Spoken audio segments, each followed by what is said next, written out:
weekend. Had a lot of, I just had a great time getting to know everyone and just seeing the camaraderie this weekend. So I'm excited to see where this goes. So I think you all know me because I think you're all here. What we're going to do right now, we've got 3 guest judges, and I think we'll go through and have folks, whoever would like to start. Maybe Liz, would you like to start? Hi everyone, Liz Hubin. I work for the Office of Innovation at the University of Iowa, so helping support faculty, staff, and graduate student startups there. I actually used to work here at the Bridge Co-working Space and helped organize startup weekends. It's kind of fun to be on the flip side this year. So excited to hear what you all have been working on. Hey everybody, Matt Arnold. I work for a company called Bright Idea. We're an innovation management platform. So I've spent about 25 years of my career at kind of the intersection of innovation and user-centered design. So I have an office in the basement, but really excited to hear what everybody has going on. So that's me. My name is Tom Altman. I'm a fractional executive. Spent about 25 years in technology, last 13 years in e-commerce, and went through some of this venture school and things here. So this is exciting and fun to check out. Let's give our judges a round of applause. So I know I've said this several times to our participants, but we're going to go over this one more time so everyone's on the same footing for what our judging panel is looking for from our 3 presentations. So first, we're looking for validation. The 3 teams you're going to hear from get out and talk to customers. So the weather has been, other than being ridiculously hot, has been not rainy most of the time. So everyone's been out talking to people. Are they actually solving problems? So is it not just cool technology, but who cares? And then have you identified a specific target market? So do you have a specific customer base in mind for your solution? Execution and design, we're going to see, maybe we have some prototypes going here on the table, which that's awesome to see. So look and see if all the teams have an MVP, prototype, something to produce at the end of this. And then the design of the product matters as well. And then your business model. How do you make this a successful business? Do you, who you're going to be selling this to? How are you going to get those customers? That sort of thing. Are you actually solving problems? So what is your value proposition? What value are you giving to those customers? And is your idea unique? Does it actually, is it something relatively new? Is it something where you're not just recreating something, you're not creating a new Google or a new Uber or that sort of thing. So what we're going to do, each team is going to come up, they each will have 5 minutes to give their pitch to the judges. After that 5 minutes runs out, once that timer goes off, they'll get cut off. The judges then have 3 minutes to ask questions. After the 3 teams present, we will go in the other room. We'll figure out what order those teams are. And then we'll have some fun. Potentially not in the heat. I know it's relatively hot outside, but we'll figure it out. This is our pitch order. So Nerd STEM Kit will be going first, followed by Andy, and then Bliss will bring us home at the end. So what we do here in Iowa City, you all should know this by now, we do pre-standing ovations before each team comes up here. So what I'd like you all to do is get up on your feet. Let's welcome the Nerd STEM Kit.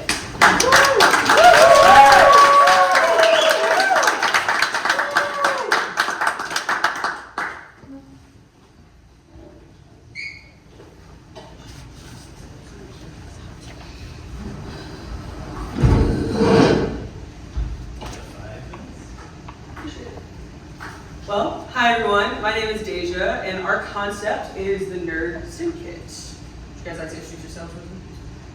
Sure.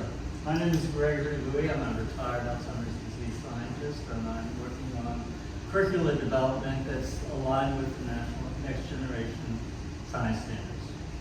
I'm Roby Whitray. I'm a developer. I develop software for businesses. Hello, I'm Matthew Lewis. I just recently graduated from the entrepreneurship program. And our concept is the Nerd STEM Kit, which is an innovative kit that promotes innovative thinking and understanding of STEM concepts. So yesterday we spoke to over 30 parents that identified several pain points and challenges with supporting their children in their STEM education journey.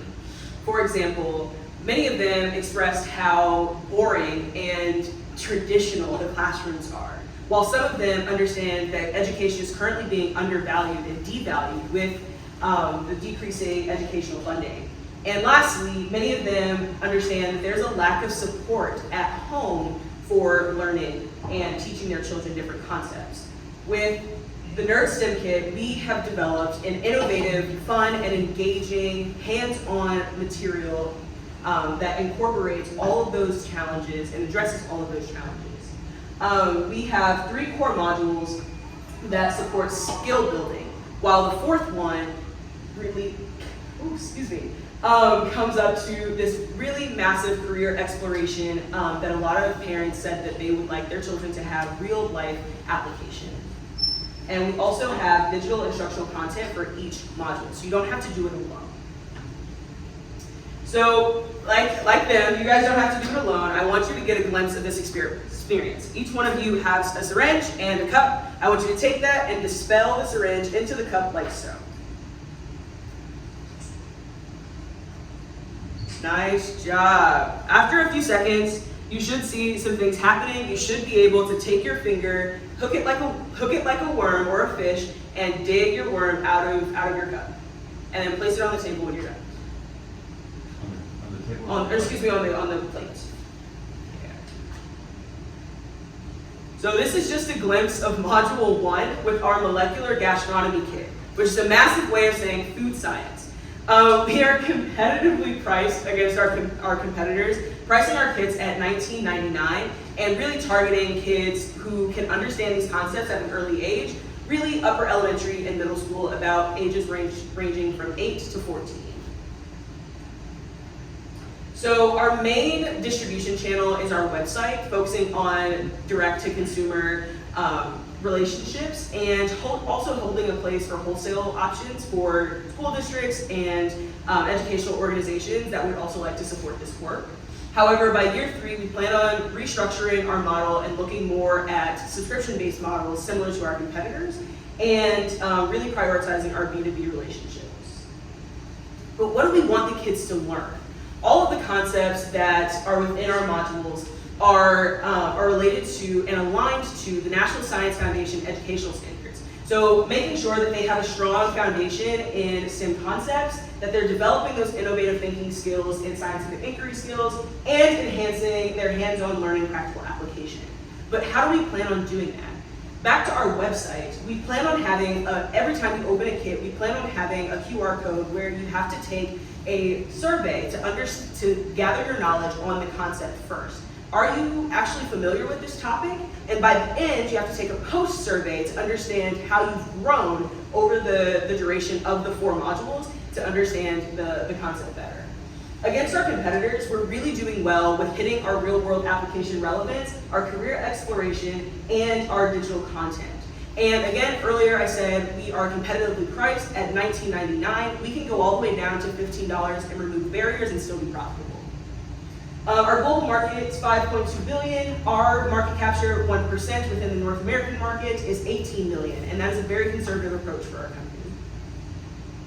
Our market strategies, as a public figure, I'm able to integrate these into my everyday. So especially capturing digital advertising, strategic partnerships, community events, and a 10% discount because everybody likes to save a local one.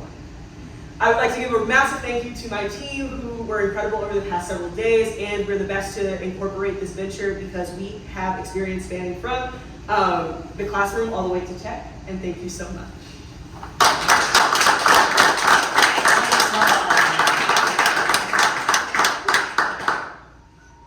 Excellent. All right, 3 minutes for judges. All right, hit us, collective. So kind of going back to your competitive advantage, it sounds like a thing that really distinguishes you from the rest of the career exploration piece. Can you go into that a little bit more and what that means exactly? Absolutely. So I'll actually go back to our modules here. So the goal here is to have 3 core modules that promote skill building, and that last module is reserved exclusively for this like real life scenario that the child is put into. So now that you have these skills, imagine you are in the context of our gastronomy kit. Imagine you're a food scientist and you have to develop XYZ using the materials and skills from 1 through 3. That kind of rhymes. So that's the goal there. So there's a product already on the market for water that is without plastic packaging. They hand them out to triathletes, they pop it in their mouth, it's actually made of the same material. Yes. So it's a design challenge, it's an engineering, it's a business challenge, it's a career challenge to design actually with their kit a possible product. Yeah, so that real life application as well as exploring careers on how we can use these innovative topics and these science topics, STEM topics to apply to what we might want to do in the future.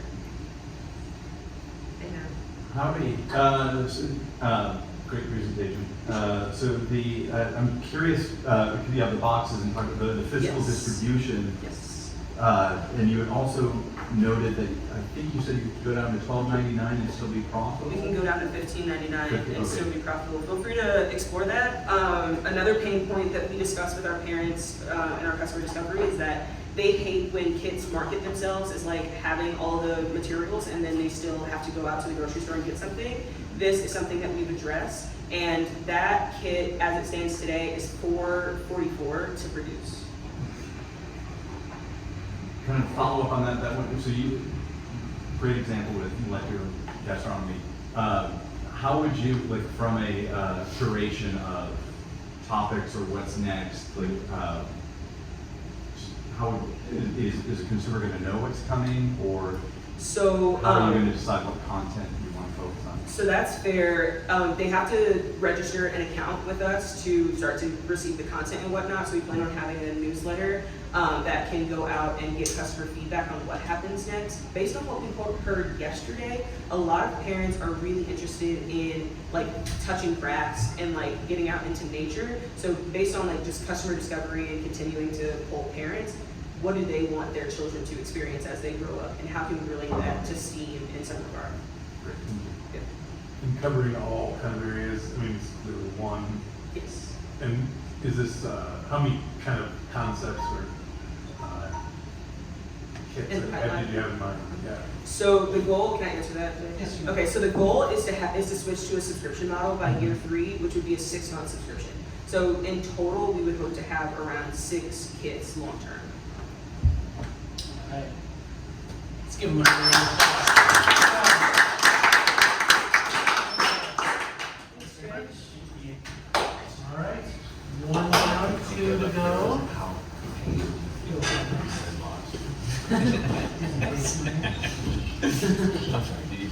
All right. I want everyone up on your feet again. Let's welcome Andy Andy.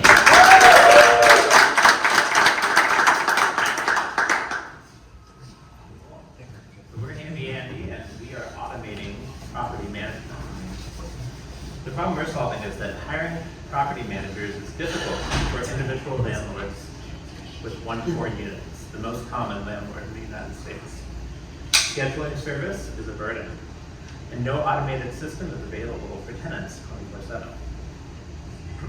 Our solution is an AI-powered platform that eliminates the headache of managing properties.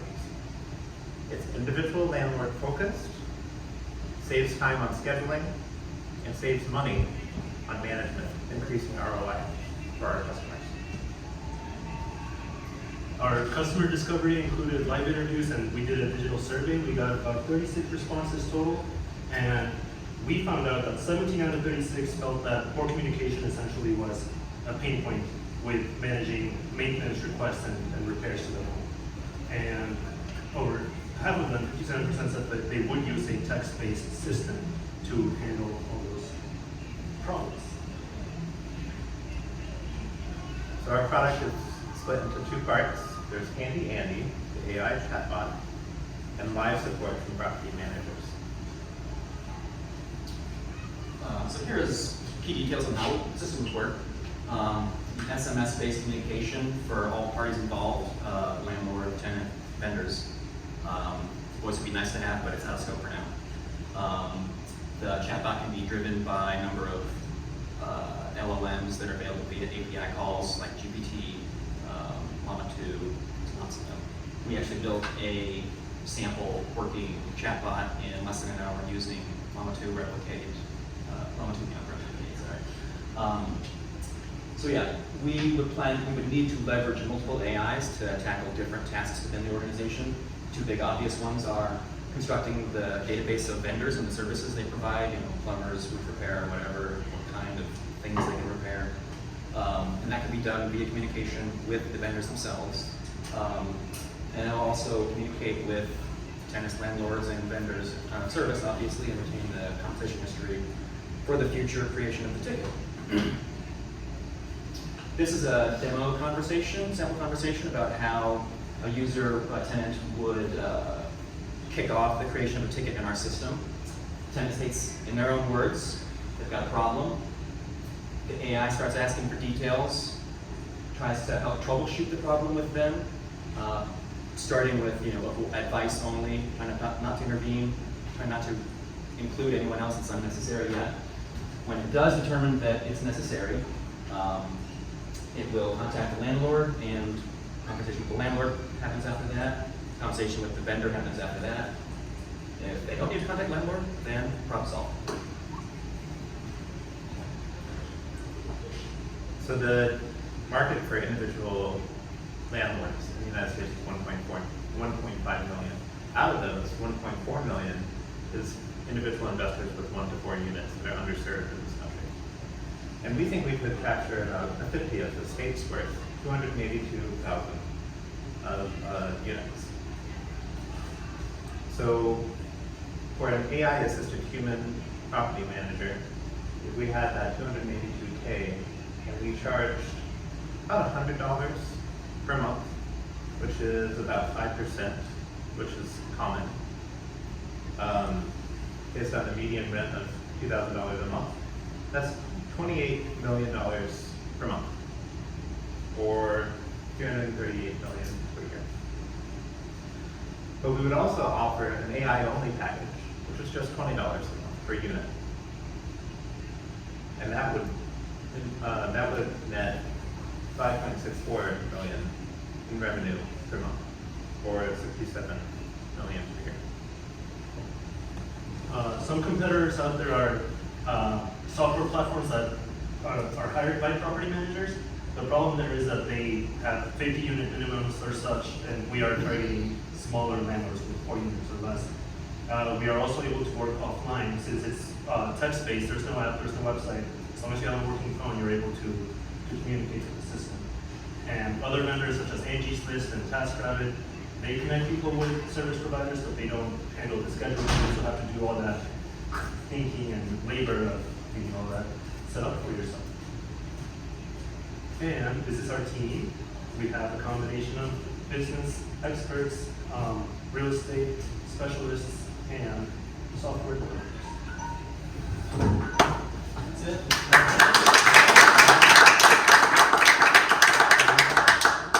All right, judges. The first model then you're saying is the AI and then passes out to you're gonna have to support people? Is that what you meant? It's two packages essentially. You can Yeah. just for AI or pay for AI with a supplemental person if you feel like you need more service. And that extra service would be someone from your team kind of reviewing it? Reviewing the conversation log, injecting themselves if need be. Question I have related to kind of the disruption potential to it. So I really appreciate it, especially the size of like the 1 to 4 unit, right? So that's other services typically not accessible. Did I hear it correctly? The other thought is what can make this disruptive is that it can start with text based, that you don't need a website. So as long as somebody has a text number, they can. As long as your phone's powered, Yeah. you can get everything done. Is it something you heard during customer discovery that they wanted that versus online, or what made you decide to do that? That's really part of our main angle is trying to simplify the process. Everyone is comfortable, any agent is comfortable with texting as a minimum. I should say it like that, but some people are definitely not inclined to use apps or websites. This would work for them. talk a little bit about your go-to-market strategy and how you're gonna reach your potential customers? Yeah, where do you start? Where do you start in that? Well, we talked to a couple landlords already who would be interested because there's no management option for them. The managers are either not taking on the business or they want more than just 1 or 3 units. So I mean, there are people who might already be ready to sign up for this. And our strategy would be to identify those people and get in front of them, whether that is the old-fashioned way of sending them a physical thing in the mail or digital advertising. In fact, did you talk to some vendors too? I'm just curious. It seems like, at least around here, the vendors are always full. Like, is there a way through that? There's a variety. I mean, there are vendors that have a front desk and they buy a website, they probably have a steady stream of work. There are people that want to break into the business and they don't have any support, but this would definitely help them. I did talk to the guy who's fixing my roof, and he said he'd totally be interested in setting up jobs via text. He said that would, alleviate a lot of dealing with other people at work, essentially. So yes, and I think someone else talked to another vendor who said they would be interested. I'm sorry, my vendor also said he'd be interested. He would be okay with hashing out what services he can provide by a chat bot saying, "Hey, I see you online. You're a plumber or whatever. You want to sign up?" That's about it.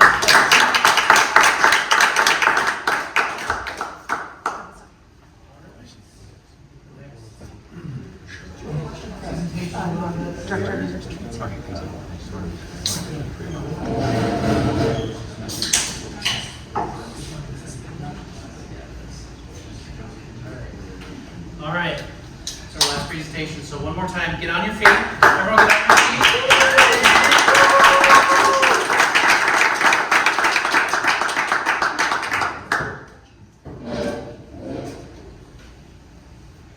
Hi everyone, my name is Michelle, and today I'm going to be presenting a groundbreaking approach to dating, Bliss, an application that encourages users to be a good partner and find a good partner. Yesterday we went out and we did customer discovery in the hot sun. We spoke to 24 people and gave out roses to gather insights. What we found is that that modern day dating is currently broken. Dating apps are treated as casinos. People are not forming meaningful connections. One of our interviewees said modern apps encourage unhealthy habits. Another said understanding myself is crucial as I look for something meaningful. We also found that both men and women prioritize working on themselves before they get into relationships. Men focus on physical health, women focus on mental health. We also found that those who are in their early 20s are looking for more casual relationships, whereas those in 25 to 35 are looking for serious connections. We found that those who are looking for relationships are using dating apps. Those who are already in relationships are not using dating apps. Our key insight, our takeaway from our customer discovery is people are willing to work on themselves and want to connect with partners who do too. With this, we developed a solution that targets single women between the ages of 25 and 35 who can work on their mental health. Our app is not like traditional dating apps. Traditional dating apps create a dopamine cycle where users cycle through potential matches, never leading to a meaningful connection. Ours releases oxytocin, the bonding hormone. Users are able to actually bond to their people through meaningful connections. We're not about the spark, we are all about the flame. Our application does this by detoxifying the dating pool. We do this with an intake questionnaire, and then we have educational courses that educate the user on what healthy dating looks like. Once the user goes through that reflection period, they're then able to enter into the dating pool to meet other people who value introspection, commitment, and personal growth. And they're able to navigate the talking stage with our AI chatbot. Bliss is doing dating differently by breaking up the user's experience into 3 distinct phases. So first, we look inside. This is where we do the reflection, the introspection, and we get educational resources to kind of not necessarily correct that in ourselves, but to see the blind spots and identify where we are strong. After you graduate from the inside, All that means is that you've demonstrated a willingness to learn about yourself. We're gonna look outside. We're gonna learn how you connect to the environment around you. How are you making connections? Are you hurting the people that you're encountering? And how do you prevent them from hurting you? Once you decide to make an actual connection with someone and pair your accounts, we're gonna focus on the space between you two. How can you be a good partner to them? This is all guided, you're gonna open up the app, you're gonna take the intake questionnaire, you're gonna reveal a little bit about yourself, and that'll go into our review process. We'll provide human input. Also, our AI chatbot is gonna be significantly helpful with that. Our AI is named Obi. Obi means heart in Afrikaans, and that Obi is gonna help you make the best decisions when you're dating. So once you're in the dating pool, the swiping is gonna look pretty familiar to people who have used dating apps. We're gonna see the inputs are looking this different. Oops. Once you decide to make it official with your partner, you're gonna get guidance on how to build a strong, healthy relationship, continue that bond. The fact that you don't delete the app when you get in a relationship means that it doesn't feel bad to re-download it. If the relationship doesn't work out, it's part of the process, it's not a failure. Now, how do we make money? Well, it's free for people to use to get the reflections and growth. But once they want to start to make connections, that's when they're going to pay us a monthly fee. Now, how big of a market is this? Of the folks that we're looking at, 25 to 39-year-olds in the U.S., there's 67.7 million. And they're already spending, according to Morgan Stanley, $19 per month for dating apps. That represents a $15.3 billion TAM. Now, there are a lot of great companies that are here, already in the space, but over 45 are owned by this group, and they're the ones about the dopamine in the casinos. We have a relationship ad, but that's post-connection. And then you got the in real life as well as matchmaking. But this is all about the hot tub effect. Where the problem, where 9 out of 10 people are guys in these pools, and so the guys are only getting matched with a few women. Not that many guys get matched, and the women who are getting matched are getting matched with the same guys. So no one's happy. So how do we get from here to the vision? The next 90 days, we're going to host 3 slow dating events, not speed dating, but slow dating events, where people will apply. We'll have a conversation with them, and in that process, we're going to learn a lot more about what they're looking for and how they go about this, and have that event. Then from there, we'll have this interactions that allow us to do the technology.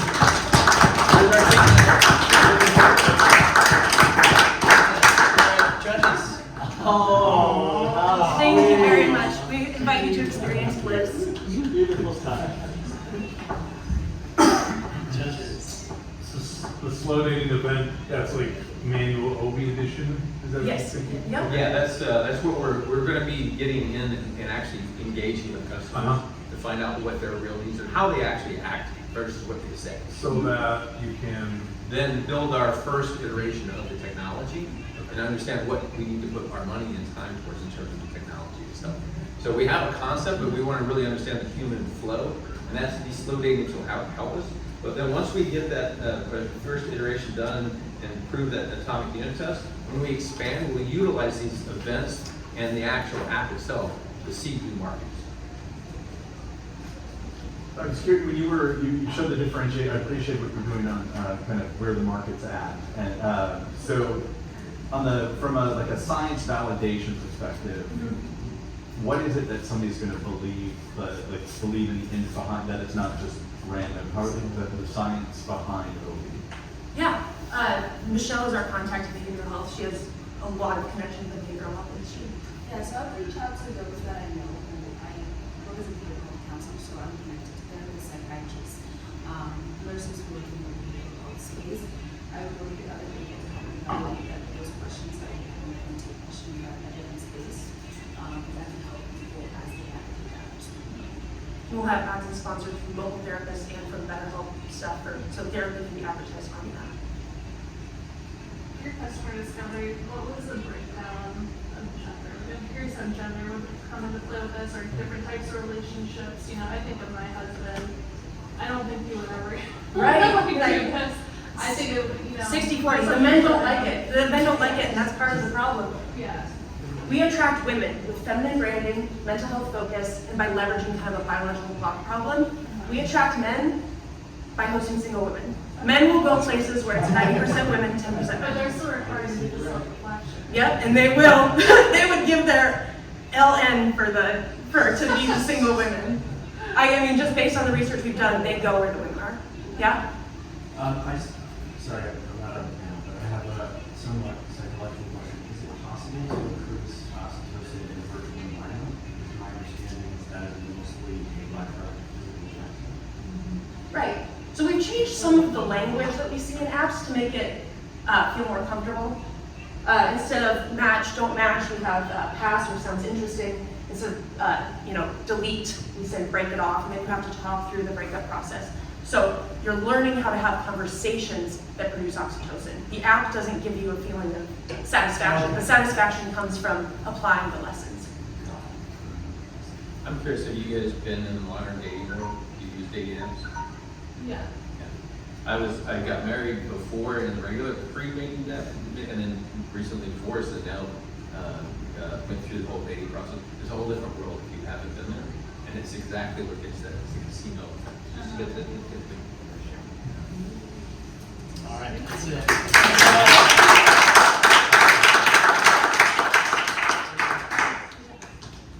All right, so that's our three teams. Let's give them all another round of applause.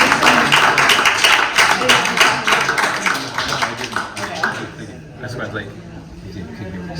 Sorry. That's okay. All right, what the judges and I are now going to go do is figure out what order these teams, first, second, third place, just so the participants can kind of start dreaming about their prizes. So the prizes this year are, and first place gets to pick first of these three. Second place gets to pick the two that are left, and third place gets whatever's left of that. So one of the prizes is a 6-month membership to the starting September 1st, brand new in Entrepreneurs Innovation Center that I'm opening up. So that's going to be a lot of fun when that gets going. So that's one of the prizes. Another prize is business consulting with me. So you'll get my time. You'll get however many hours we need to get you going. And then the third prize, or the third of the prizes, is an Iowa cider tasting through Cider Finder. So just think about that. Those are the prizes this year. So judges, let's head in there and figure out who gets first, second, and third. So you all are welcome to enjoy it. There's food left, there are beverages left. Enjoy yourselves. All right, let's roll. Let's do this thing. We've got a decision. It was an absolute squeaker. Everyone did an amazing job. It's a squeaker. You're so close. We were arguing. Let me not make money before you finish. And the judges are going to explain what they loved, maybe give each of you a suggestion as we go through. But we do have everyone, we have the teams organized by first, second, and third place. After we're done with this, then my first place team can come over. We'll figure out what prize you want, and then second place, we'll figure out what prize you want for the two that are left, and then third place gets whatever is left at the end. So, you did it. Congratulations. Are you excited? Yeah! Who would like to volunteer what they learned this weekend? Yes? So every time I do Startup Weekend, I like to focus in on an area I don't know much about. And while I know a little bit about like marketing from other things, I really enjoyed learning about creating a go-to-market strategy. Excellent. Who else? I learned a lot of little important things about making good slides Excellent. from my teammates. Yes. I learned about doing like explicit and intentional customer discovery. I just talk to people and ask people questions through like my job, but like actually going to the farmers market and exploring that was certainly an interesting experience. Yes. I learned no one wanted to talk, they wanted to build. And That's great. it was important to let go of. Yes. Good for you, Ben. That's great. And the story with your group, wasn't it kind of a merger of two Right. different things? The AI. It's like a 75-25 split. Yeah. Stay pretty close to the original. Right, it started off as being a food ordering chat bot, and then I wanted a personal property manager for my home. So it would be for homeowners, not for landlords. So then through discovery, we were like, oh, no homeowner is paying for this because nobody wanted to pay for it, so our market was the landlords. Yeah. It's better to learn that here in 24 hours rather than spend months and months working on something. Excellent. Any other lessons learned this weekend? I think I learned how easy it is to do somewhat of research. I honestly talked myself out of just going to talk to people randomly. Easily. Apparently it's very useful. And it helps when you have a whole head full of folks who are willing to talk to you. So. It's helpful when you live in Iowa to do that also, because try that somewhere else. Yeah, that's important. Try this on the coast. You're going to New York tomorrow. Yeah, no, literally. That's a good point. Anyone else learn anything before we keep going? You get $7 grilled cheese at 10 o'clock at night out of the mall. Yeah. Is it like that? That's what I. Is it worth it? Oh, yeah. I say it is definitely worth it if you've been imbibing. Yes. Well, I learned a whole new area of science called molecular gastronomy, which is so cool. And when I did the deep dive into it, it's like you can flavor these things with strawberry and all sorts of wild stuff I never knew was possible. And it would be just fantastic to make more modules. They picked first place. It's just a lot of fun.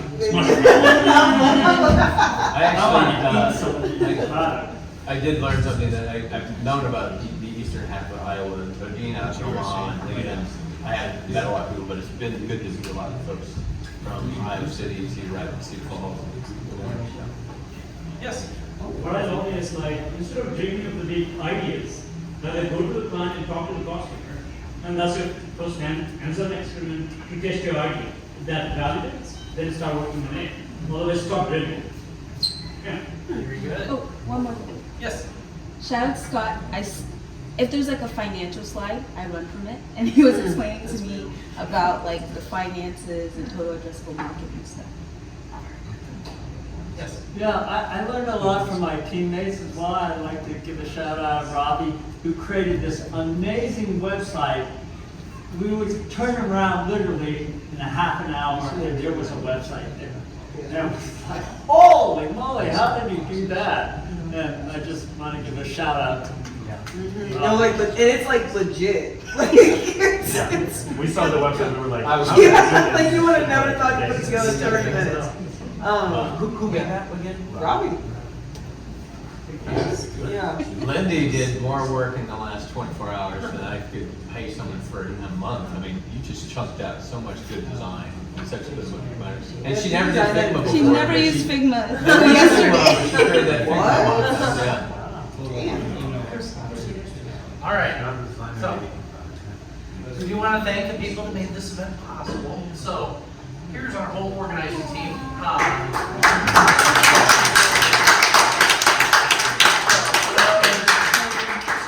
Connor was in here helping set up Friday. Ian was in and out all weekend, helping out with stuff. So, it was great to have them on board. Our mentors.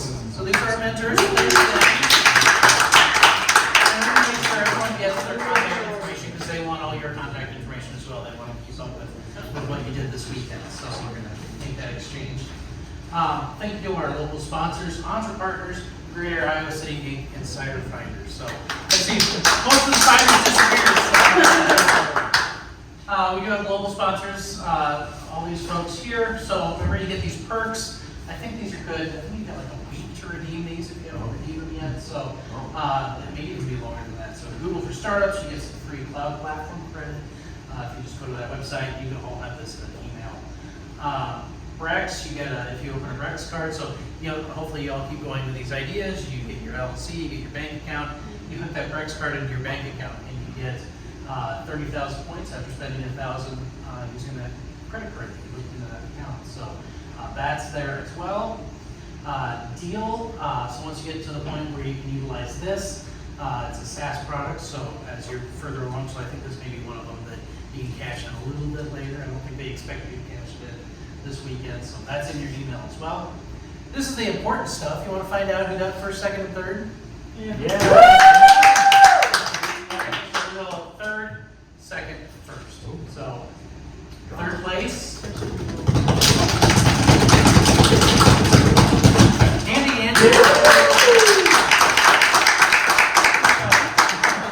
I'm just gonna say a word. Yeah, I mean, I think what we have talked a lot about Andy is it's definitely something I think where you really identified a group that was needing this help, the landlords of the 1 to 4 property range. And I think that was really a good thing that you did, because I think there's that, you guys identified and talked about, there's a whole bunch of people that own a whole bunch of property, but the 80-20 rule, you know, is that other landlord that probably need the most help. So definitely see that working for sure. So I think the combination of that and then the work that you did to connect the vendors was really smart.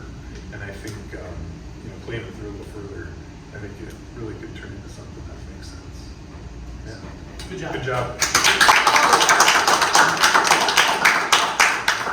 All right, now we'll do second place, so drum roll.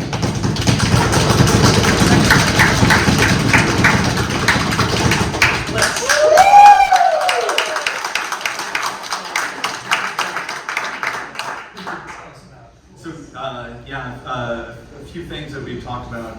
I think one, just for everybody, great presentations. So I think everybody, we were really impressed.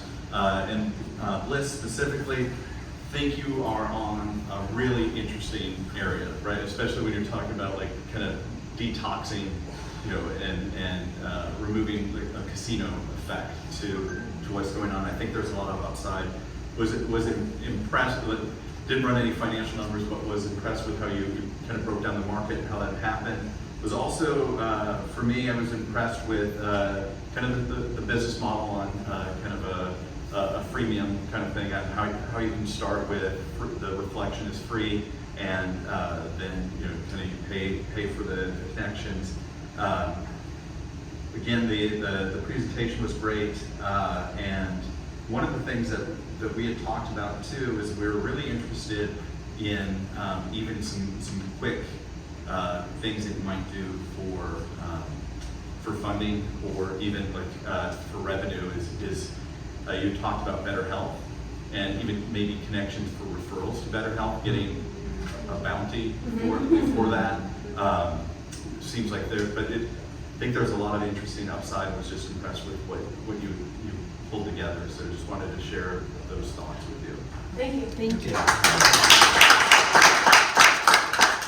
So obviously we don't.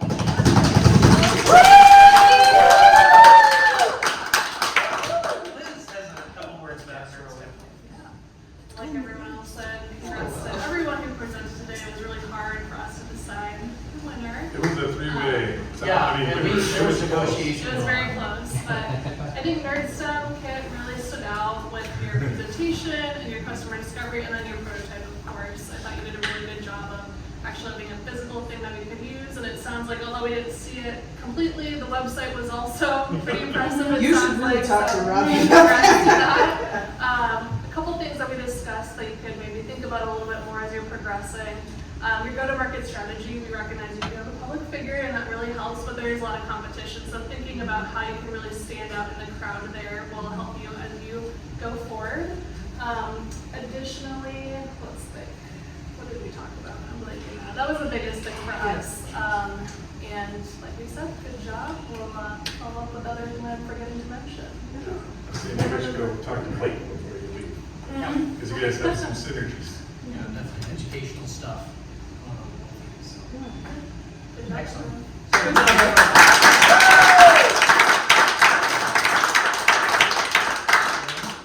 So I do want to thank all of you for participating. This has been a lot of fun this weekend. The next event, there's no startup weekend scheduled because that will be way out next summer. But OnPartners is throwing a new event that is based on Startup Weekend, but it's for businesses that have already started. So we're calling it Follow-Up Weekend. It's going to be September 27th through 29th. And it's going to be a lot of fun. Hopefully we're hoping to fill this entire space with people. Tickets should have just gone on sale today at followupweekend.com. It's $25 again for a ticket. Idea being that there are discounts for teams of 2 and teams of 4. So bring your team. If you know people who have existing businesses that would like to take part in that, those tickets are available now. So followupweekend.com. We do have 1 Million Cups Iowa City this Wednesday, and any of the teams who have presented this weekend who would like to present this week, I want to talk to you because I reserved this coming Wednesday for the 1 Million for the Startup Weekend teams. So let's talk about that afterwards. Open Coffee is a place to connect. That happens every week. Of course, many of you from different parts of the state. There's also of other different events. There's stuff going on in Des Moines, and Ames, and Cedar Rapids, and over in Omaha, Lincoln. There are 1 million cups events over there. So plenty of stuff to get into your community. So and then of course we're going to have other programs coming up. So stay tuned to Entre Partners. To start things up, Techstars, the worldwide network that helps entrepreneurs succeed. So now you're all part of that network, which is awesome. You are now part of that 400,000 participants since 2009. Tons of events across the globe in lots of different cities on just about every continent out there. And I was planning Joe's Rooftop for the kind of the send-off party. I am fine with going over there. I know it is kind of hot, so we can evaluate when we get over there. One thing we do need to do before we get out of here, we need to reset this room before we get out of here. So if a few people want to head over, that's fine. But I do need a little help resetting this room, taking garbage out, that sort of thing. But otherwise, thank you all so much for making this an amazing weekend, and I hope to see you all again at another event. Big thank you.